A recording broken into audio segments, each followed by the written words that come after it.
Hello everyone. Start करते हैं आज की वीडियो, जो कि हमारी रिवीजन लेक्चर की सीरीज चल रही है यहाँ पे, जिसमें मैं सारे चैप्टर्स एक एक करके रिवाइज करवा रहा हूँ।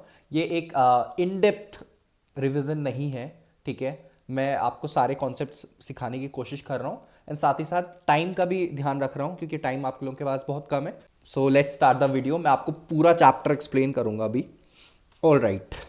सो और जिसने प्रीवियस चैप्टर्स नहीं देखे हैं, मैंने सारे चैप्टर्स 1 2 3 अपलोड करे हैं एंड ये फोर्थ चैप्टर है आपकी बुक का, रिफ्रैक्शन थ्रू प्लेन सरफेसेस। ठीक है, स्टार्ट करते हैं इसका। स्टार्ट करते हैं आज का चैप्टर।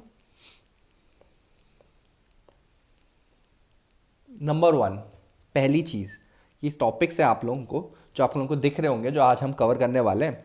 सबसे पहली चीज है रिफ्रैक्शन। ये देख लेते हैं सबसे पहले, ठीक है। Number 1 is okay, refraction. Refraction होता क्या है, राइट? आप लोगों ने पढ़ा है कि लाइट है, अगर किसी भी सरफेस पे, ये मिरर है मान लो, हिट करती है तो यहां पे इसका रिफ्लेक्शन हो जाता है। ये तो भैया रिफ्लेक्शन था, दिस वॉज रिफ्लेक्शन, ठीक है। सरफेस पे हिट करी किसी एंगल में, उसी एंगल से रिफ्लेक्ट हो जाती थी। एंगल ऑफ इंसिडेंस और रिफ्लेक्शन सेम होता था, ऐसे आप पढ़ते आए हो। बट ये और भी इजी और इंटरेस्टिंग है जो हम अब पढ़ रहे हैं। क्या कि मान लो यहाँ पे एक सरफेस है एंड इस सरफेस, ये बाउंड्री है, ठीक है। इसके दोनों तरफ यहाँ कुछ अलग मीडियम है एंड नीचे कुछ अलग मीडियम है, ठीक है। अब लाइट रे इस मीडियम पे सीधा सीधा आ रही थी, ठीक है। सीधा सीधा इस मीडियम में लाइट रे आ रही थी।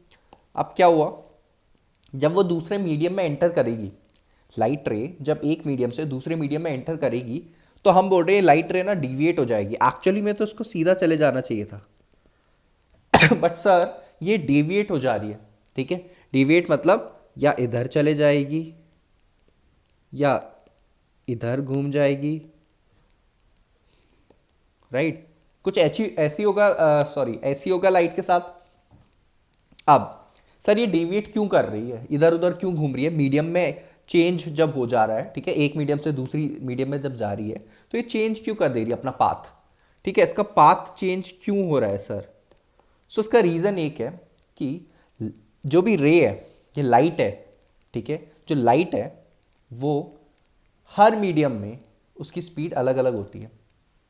हर मीडियम में लाइट की स्पीड अलग अलग होती है, राइट। मैं आपको बोलूँगा कि आप इस रूम में या जहाँ भी आप बैठे हो वहाँ भागो, रन करो, सो यू रन, ठीक है। मैं आपको बोलूँगा पानी में भागो, आप बोलोगे सर पानी तो इतना डेंस है एयर से ज़्यादा, एयर में भागना ईजी है, पर पानी में थोड़ा डिफिकल्ट हो रहा है भागना, राइट। आपकी स्पीड कम हो जा रही है, क्यों? डेंसर मीडियम है पानी तो क्या वही चीज़ लाइट के साथ नहीं होगी? जी हाँ, वही चीज़ लाइट के साथ होगी। तो आप इसको ऐसे समझेंगे, क्या, मान लो यहाँ पे एयर है और नीचे वाटर है, तो आपको ये समझना होगा कि एयर जो है वो एक रेयरर मीडियम है। सर रेयरर कैसे? मॉलिक्यूल्स दूर दूर होंगे, इसलिए क्या पता रेयरर बोल रहा हूँ। एंड वाटर डेंसर मीडियम है, मॉलिक्यूल्स पास पास होंगे। तो ऐसे बहुत सारे मीडियम होते हैं। ग्लास और ज़्यादा डेंसर हो जाएगा, सॉलिड हो गया ग्लास। अब तो अगर कोई लाइट ऐसे जा रही है, ठीक है, कोई लाइट सीधा सीधा अपना जा रही थी, ठीक है, एंड ये मैंने यहाँ पे नॉर्मल बना दिया इसी पॉइंट पे, इस बाउंड्री पे। सर नॉर्मल मतलब 90 डिग्री, समझ जाना इसको। अब डेंसर मीडियम था, एक्चुअली में लाइट रे को सीधा चले जाना था ऐसे but due to denser medium light की स्पीड कम हो जाएगी और वो नॉर्मल की तरफ बेंड हो जाती है थोड़ा। तो मतलब सर ये ऐसे नॉर्मल की तरफ बेंड होते हुए ऐसे निकल जाएगी। समझ आई ये बात? लाइट नॉर्मल की तरफ तरफ बेंड हो जाएगी सर समझ आ गया, ठीक है। अब अगर फिर से एक लाइट रे है, बट इस बार ये वाटर से जा रही है एयर में, मतलब पहले डेंसर मीडियम में था, अब इसको एक खुला खुला रेयरर मीडियम मिलने वाला है। तो यहाँ क्या होगा, आप फिर से एक नॉर्मल बनाएंगे। एक्चुअल में लाइट रे को सीधा जाना चाहिए था, ठीक है, बट इसके साथ क्या होगा, ये अवे फ्रॉम नॉर्मल चले जाएगी इस बार। क्यों अवे फ्रॉम नॉर्मल जाएगी? क्योंकि रेयर मीडियम में लाइट की स्पीड बढ़ जाएगी, राइट, स्पीड बढ़ जाएगी। समझ आई ये दोनों चीज़ आपको? सो पहला सिनेरियो ये है and this is second scenario. दोनों में आपको क्या याद रखना है? सर हम समझ गए कि लाइट है बेचारी, वो इधर से उधर चलती है एक मीडियम से दूसरे मीडियम में, और आप उसको डेंसर मीडियम में ले जाओगे तो उसकी स्पीड कम हो जाएगी, रेयरर मीडियम में ले जाओगे तो उसकी स्पीड बढ़ जाएगी। सर डेंसर में स्पीड कम होगी तो sir towards the normal bend हो जाएगी स्पीड कम होने की वजह से, और सर रेयरर मीडियम में ले जाते हो तो स्पीड इंक्रीज होने के लिए अवे फ्रॉम नॉर्मल चले जाएगी। तो अब आपसे अगर कोई भी पूछेगा, ये ड्रॉ करने के लिए बोलेगा कि लाइट इस मीडियम से दूसरे मीडियम में जा रही है, और उसने आपको बताया है, क्या बताया है, कौन सा मीडियम रेयरर है कौन सा डेंसर, तो आप फटाक से बता सकते हो। ठीक है, तो पहली चीज़ यही थी रिफ्रैक्शन, इसका कॉन्सेप्ट आप समझ गए। दूसरा हम पढ़ते हैं लॉज ऑफ रिफ्लेक्शन। ठीक है सर, रिफ्रैक्शन समझ गए कि बाउंड्री में रिफ्रैक्शन होता है, ज़रा लॉज ऑफ रिफ्रैक्शन देख ले। पहली चीज़, सर आपने बताया बाउंड्री है, सर ये रेयरर मीडियम है ये डेंसर मीडियम है, मान लो ये एयर है सर और ये वाटर है। सर एक ब्लू कलर की लाइट रे आ रही थी, यहाँ पे हिट हुई, सर हम आपने बोला हम यहाँ पे नॉर्मल बनाएंगे रेफरेंस के लिए, पता कैसे चलेगा? सर जो ब्लू कलर की लाइट नॉर्मल के साथ एंगल बना रही है वो हमने रिफ्लेक्शन में भी पढ़ रखा 9th में, एंड अभी भी बता दूं मैं आपको, ये होता है एंगल ऑफ इंसिडेंस। इंसिडेंस मतलब जो इंसिडेंट रे आ रही है। अब सर ये डेंसर है, इसको सीधा सीधा जाना था, बट सर ये डेंसर में स्पीड कम हो रही है तो ये टुवर्ड्स द नॉर्मल जा रही है सर, ऐसे। राइट, टुवर्ड्स द नॉर्मल जब जा रही है तो ये एक एंगल बनाएगी यहाँ पे आर, एंगल ऑफ रिफ्रैक्शन। ठीक है, एंगल बनाएगी आर, एंगल ऑफ रिफ्रैक्शन, और ये जो रे होगी वो रिफ्रैक्टेड रे हो गई। पहले इंसिडेंट रे थी ये वाली, अब ये रिफ्रैक्टेड रे है। देखो कुछ रेस रिफ्लेक्ट भी होगी यहाँ पे, ये मैं आपको अभी बता नहीं रहा हूँ क्योंकि इतना इंपॉर्टेंट नहीं अभी आपके जानने के लिए, पर थोड़ा सा जान लो कि कुछ रे रिफ्लेक्ट भी हो जाती, कुछ परसेंटेज ऑफ रे, वो डिपेंड करता है कैसा बाउंड्री है। ठीक है, बट फिलहाल आप इस पर फोकस रखो। इंसिडेंट रे आई, स्पीड के चेंज होने के वजह से क्या हुआ, डेविएट हुई और रिफ्रैक्टेड रे निकल गई। तो फर्स्ट लॉ क्या बोलता है? फर्स्ट लॉ बोलता है कि भैया जो इंसिडेंट रे है ना, और सर जो रिफ्रैक्टेड रे है ना,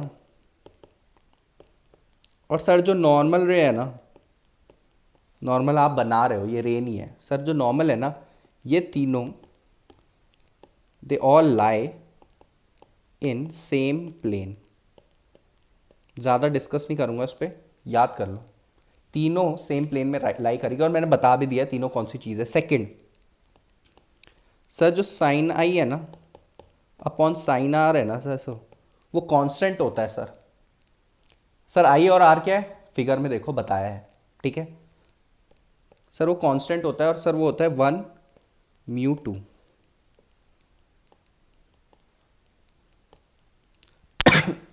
याद कर लो इसे, सेकेंड लॉ को, sine I upon sine R equals to 1 mu 2।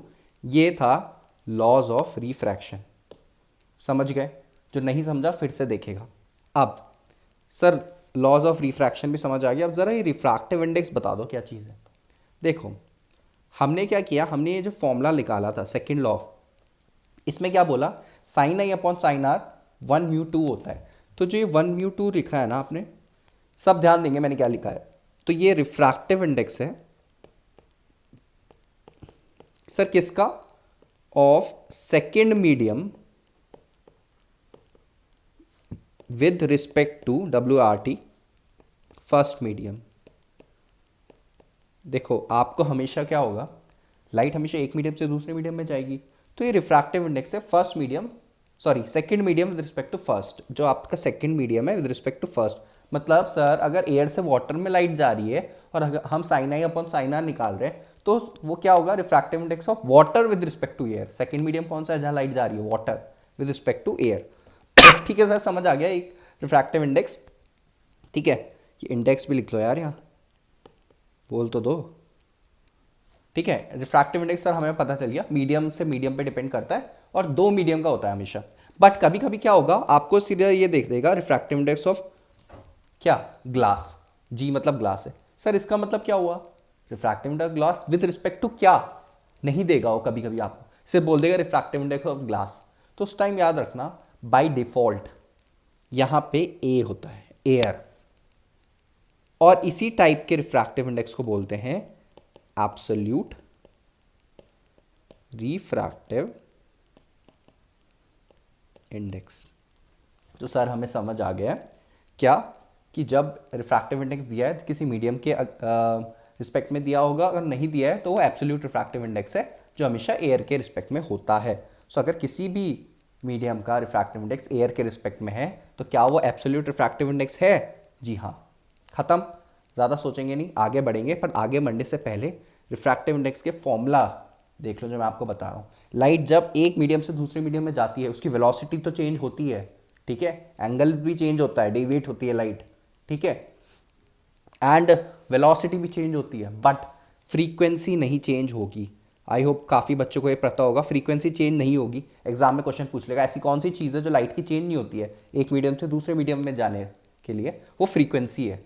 ध्यान रखना क्यों नहीं चेंज होती है, रीज़न भी बता देता हूँ। क्योंकि फ्रीक्वेंसी है ना जो सोर्स पे डिपेंड है, आपका सोर्स थोड़ी चेंज है जहाँ से लाइट आ रही है, सोर्स तो वही है, ठीक है ना। सोर्स क्या होता है जिसको कंफ्यूजन हो रहा है, लाइट जहाँ से निकल रही है वो सोर्स है। मान लो सन सोर्स है, वहाँ से लाइट निकल रही है तो सन मेरा सोर्स हो गया। तो अब रिफ्रैक्टिव इंडेक्स से कुछ फॉर्मूला बता रहा हूँ, ढंग से नोट कर लो और दिमाग में बैठा लो, कम से कम न्यूमेरिकल्स बन जाते हैं इससे डायरेक्ट। क्या, पहला formula 1μ2 equals to sine I upon sine r is equal to v1 upon v2 is equal to lambda 1 upon lambda 2 is equal to μ2 upon μ1। अब मैं इसको एक्सप्लेन नहीं करूँगा क्योंकि मैंने आपको जो मेरी क्वेश्चन सीरीज चल रही है, जिसने नहीं देखा वो देख सकता है, उसमें भी एक्सप्लेन करा है। तो आप जब क्वेश्चंस प्रैक्टिस करोगे आप समझ जाओगे इस फॉर्मूला का कितना बड़ा रोल है। एक ही में मैंने कंबाइंड लिख लिया। कभी आपको लैम्डा 1 दे देगा, लैम्डा 1 मतलब क्या होता है सर, लैम्डा 2 मतलब क्या होता है, अरे फर्स्ट मीडियम में जो वेवलेंथ है वो लैम्डा 1, सेकंड में जो वेवलेंथ है वो lambda 2, right. Sir v1 v2 क्या है, वेलोसिटी फर्स्ट मीडियम में, वेलोसिटी सेकंड मीडियम में। सर μ2 μ1 क्या है, μ2 refractive index of second medium. Sir आपने μ2 और μ1 लिखा है सिर्फ, इसके साथ कुछ लिखा नहीं है कि इसके रिस्पेक्ट में एयर के एब्सोल्यूट रिफ्रैक्टिव इंडेक्स है, खत्म। नेक्स्ट लेटरल डिस्प्लेसमेंट देख लो। टॉपिक है इंपॉर्टेंट है थोड़ा, इसलिए मैं बता रहा हूँ, वरना है कुछ नहीं इसमें। सब ध्यान देंगे लेटरल डिस्प्लेसमेंट क्या होता है। मैं फटाफट एक्सप्लेन कर रहा हूँ, उसे एक्सप्लेन कर रहा हूँ मैं, ठीक है। क्या है, एक रेक्टेंगुलर ग्लास स्लैब है, ये ग्लास का है, ठीक है। इसमें आपने लाइट इंसिडेंट करी, सर लाइट इंसिडेंट की एयर से सर ग्लास में जा रही है तो स्पीड कम हो जाएगी, सर इसको नॉर्मल की तरफ बेंड कर दो, लो कर दी। सर फिर से बाउंड्री आ गई, सर इस टाइम तो ग्लास से वापस एयर में जा रही है, स्पीड बढ़ जानी चाहिए, सर इसको अवे फ्रॉम नॉर्मल कर दो, लो कर दिया। सर जो पहले ओरिजिनल लाइट थी ना ये वाली, अगर हम इसका पार्ट ट्रेस करें और जो इमर्जेंट रे निकली है ग्लास स्लैब से इसको देखें तो ये दोनों, ये रे और ये रे पैरेलल होती है और इनके बीच में जो डिस्टेंस होता है उसे बोलते हैं लेटरल डिस्प्लेसमेंट। आपका होमवर्क ये है, आपको ये पता करना है कि किस किस चीज़ों में डिपेंड करता है। कभी कभी पूछ लेता है lateral displacement depends on which of the following factors. कभी आपको ये डायग्राम बनाने के लिए बोल देगा, बहुत ही ईजी सा डायग्राम है, कुछ नहीं करना है, जो लास्ट की दो रेज होती है वो पैरेलल ही निकल के आती है, ठीक है। इसमें आप बना सकते हो आई आर करके, ये भी आर हो जाएगा, ये आपका काम है बनाना, फिर ये आई हो जाएगा। इंटीरियर ऑल्टरनेट एंगल्स पता है ना, तो मैंने आपको शॉर्ट में बता दिया ये चीज़, इस पर इन डेप्थ नहीं जाना है, बस एक चीज़ याद रखनी है, ये डायग्राम बनता कैसे है मैंने बता दिया, थोड़ा जल्दी में बताया है, बट आप पॉज करके प्लीज़ फिर से देख लेना जिसको जल्दी लगा है। और लेटरल डिस्प्लेसमेंट किस किस चीज़ों में डिपेंड करता है। आगे बढ़ते हैं, नेक्स्ट क्या है, प्रिज्म। तो प्रिज्म को ना मैं एक्सप्लेन नहीं करूँगा, प्रिज्म को मैं एक्सप्लेन नहीं करूँगा। क्यों नहीं एक्सप्लेन करूँगा, क्योंकि प्रिज्म रिफ्रैक्शन का ही पार्ट है। Prism is the part of refraction. जब हम क्वेश्चंस प्रैक्टिस करेंगे तो मैं प्रिज्म आपको बता दूंगा, ठीक है। पर प्रिज्म मैं एक्सप्लेन नहीं करूंगा अलग से, क्यों, टाइम वेस्ट है, टोटल टाइम वेस्ट। क्यों टाइम वेस्ट है सर? प्रिज्म के क्वेश्चंस आते हैं, प्लीज़ बता दो। सी, जब आप प्रिज्म करोगे ना तो आपको पता चलेगा prism is nothing but refraction, refraction ही तो हो रहा है, राइट। और एक और चीज़ जो मैं आपको बहुत इंपॉर्टेंट चीज़ बताना भूल गया यार, क्या, जब ये चीज़ होती है ना, जब ये चीज़ हो रही है, रेयर से डेंसर में जा रही है, डेंसर से रेयर है, उसमें एक केस आता है जब बाउंड्री में अगर लाइट सीधा परपेंडिकुलर फॉल करती है ना तो वो अनडिविएटेड निकल जाती है। आई होप सबको ये पता होगा, जो लिखना चाहता है लिख सकता है। जब परपेंडिकुलर फॉल करती है या जब एंगल ऑफ इंसिडेंस जीरो होता है तो लाइट सीधा सीधा निकल जाती है, उस टाइम कोई डिविएशन नहीं होगा, क्योंकि वो नॉर्मल पे है, इस टाइम वो नॉर्मल से दूर भी नहीं जाएगी, पास भी नहीं, नॉर्मल से कोइंसाइड कर रही है तो सीधा सीधा निकल जाएगी जब लाइट रे परपेंडिकुलर फॉल होती है। आगे बढ़ रहा हूँ मैं। नेक्स्ट है sir real depth apparent depth, बहुत ही ईजी टॉपिक। देखो क्या है, देखो आप लोग सोच रहे होंगे सर आप इतनी जल्दी जल्दी पढ़ा रहे हो, एक तो आप लोगों के पास टाइम कम है और दूसरा मैं कॉन्सेप्ट आपको सिखा के जा रहा हूँ, ठीक है, कॉन्सेप्ट बता रहा हूँ आपको हर चीज़ के पीछे। चैप्टर हमेशा वो 15-20 मिनट का ही होता है, द थिंग इज उसमें काफ़ी सारी चीज़ें ऐड ऑन हो जाती है, आप सोचते हो ये चैप्टर है, ये सिर्फ कॉन्सेप्ट है। एक बार आपको कॉन्सेप्ट आ गया सारी चीज़ें समझ आ जाएगी, एंड जो इस वीडियो देखने के बाद बुक पढ़ेगा ना उसके लिए बहुत ज़्यादा हेल्पफुल होगा, बहुत ज़्यादा। अब देखो रियल डेप्थ अपेरेंट डेप्थ क्या है सर, बहुत ही ईजी सा टॉपिक है सर। पानी है ना, मान लो ऊपर मैं खड़ा हूँ, नीचे पानी में कोई चीज़ है ठीक है, नीचे पानी में कोई चीज़ है सर, इससे क्या होगा, इससे दो लाइट आएगी, एक तो सीधा सीधा, राइट, एक सीधा सीधा आ रही है, वो तो स्ट्रेट निकल जाएगी, और इससे जो दूसरी लाइट आएगी सर वो ऐसे जाएगी। सर यहाँ पे मैं सर नॉर्मल बना दूंगा, सर नॉर्मल बना दूंगा तो रेयरर मीडियम मिल गया, उससे स्पीड तेज़ हो गई तो अवे फ्रॉम नॉर्मल चले गया।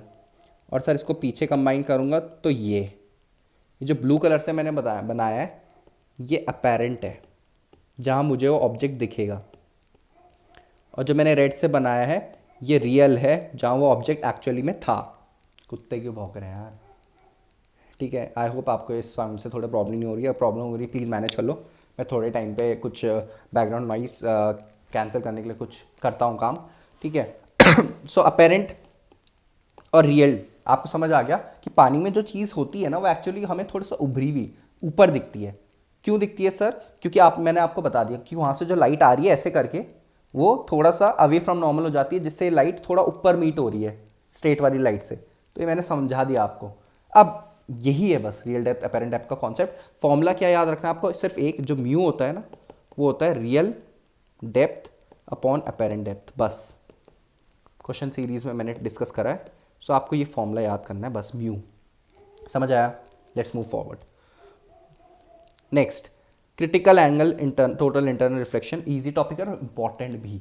क्या होता है देख लेते हैं फटाफट, लास्ट टॉपिक है, फटाफट देखते हैं क्या है क्रिटिकल एंगल। देखो सर आपने बताया जब एक लाइट डेंसर मीडियम से रेयरर में जा रही है तो अवे फ्रॉम नॉर्मल आ जाएगी, चले जाएगी ऐसे। एक्चुअली में उसको सीधा जाना चाहिए सर। सर मेरे पे एक क्वेश्चन है, अगर धीरे धीरे मैं एंगल ऑफ इंसिडेंस बढ़ाते जाता हूँ सर ऐसे, फिर और बढ़ा रहा हूँ सर अब तो इस पर जगह बची ही नहीं, अब तो इसको इस बाउंड्री पे आ जाएगा ये, एक टाइम आएगा, राइट, एक टाइम आएगा जब मैंने डार्क वाला जो बनाया है वो जब हिट करेगी तो एंगल ऑफ रिफ्रैक्शन पूरा बाउंड्री तक आ जाएगा, मतलब 90 डिग्री हो जाएगा सर पूरा।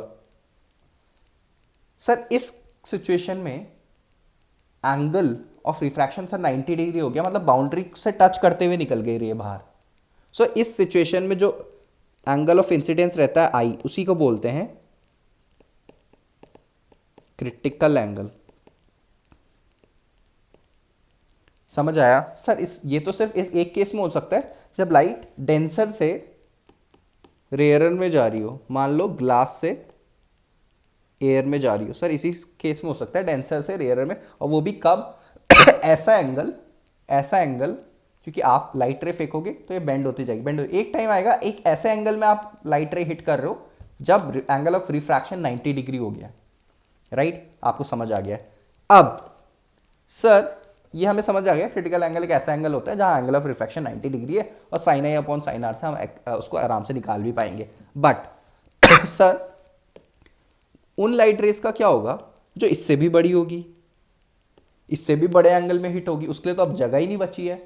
तो वो लाइट रेस, ध्यान दीजिएगा आप, वो लाइट रेस जिनका एंगल ऑफ इंसिडेंस किससे बड़ा होता है, क्रिटिकल एंगल से, वो अंदर ही रिफ्लेक्ट कर जाएगी और इसी को बोलते हैं टोटल इंटरनल रिफ्लेक्शन।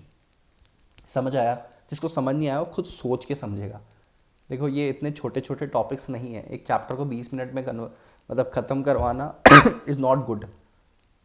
बट फिर भी मैं कोशिश कर रहा हूँ कि आपको ना मैं इतना ज़्यादा रश करूँ और ना इतना डेप्थ में जाऊँ कि आपका टाइम वेस्ट हो जाए। ठीक है, तो प्लीज़ चीज़ों को समझना और कॉन्सेंट्रेट होके बैठना। ठीक है, थोड़ा सा भी कुछ कॉन्सेंट्रेशन लूज़ हो रहा है, मुंह में पानी के थपेड़े मारो और आ जाओ। ठीक है, पानी पियो, ड्रिंक वाटर, हाइड्रेटेड रहोगे, दिमाग तेज चलेगा। राइट, ऑयली चीज़ें कम खाओ, ये सब कम करो, सुस्ती कम आएगी। मैंने क्या बोला, क्रिटिकल एंगल सबको समझ आया। अब जिस एंगल पे आप लाइट अगर थ्रो कर रहे हो और वो क्रिटिकल एंगल से ज़्यादा निकला तो आप क्या करोगे, उसको टोटल इंटरनल रिफ्लेक्शन हो जाएगा, क्योंकि जगह तो बाहर बची नहीं दूसरे मीडियम में जाने के लिए। तो उसका टोटल इंटरनल रिफ्लेक्शन हो जाएगा, जिसको हम TIR बोलते हैं, टोटल इंटरनल रिफ्लेक्शन। और हर मीडियम का एक क्रिटिकल एंगल होता है। मान लो ग्लास से एयर है, उसका क्रिटिकल एंगल मान लो 42 डिग्री है, तो अगर 42 डिग्री से कम वाले तो सारे रिफ्रैक्ट होंगे जो हमने पढ़ा है अभी तक। अगर 42 हो गया तो 90 डिग्री होगा। 42 से ऊपर अंदर ही रिफ्लेक्ट कर जाएगी लाइट, तभी तो डायमंड चमकता है। क्यों? क्योंकि उसके अंदर लाइट जाती है, फिर अंदर ही ट्रैप हो जाती है, घूमते रहती है, उसका टोटल इंटरनल रिफ्लेक्शन होता रहता है। एप्लीकेशन आप खुद पढ़ेंगे। चैप्टर हो गया है wind up. Right, I hope आपको कुछ तो समझ आ गया होगा चैप्टर से। बाकी क्वेश्चन प्रैक्टिस करेंगे बहुत अच्छे से, सैम्पल पेपर सॉल्व करेंगे, टेस्ट पेपर सॉल्व करेंगे, सब हो जाएगा। बट उससे पहले आपको ये चीज़, जितना मैंने आपको बताया वो जो समझे हैं वेल एंड गुड, जिस पे टाइम है वो बुक पढ़े, जिस पे नहीं है this is very very enough for you. So thank you for watching the video. I hope आपको कुछ समझ आया होगा, कुछ हेल्प मिला होगा। बाकी टाइम वेस्ट नहीं करेंगे, मैं जल्दी से नेक्स्ट चैप्टर डालता हूँ। तब तक के लिए study hard and take care, bye bye.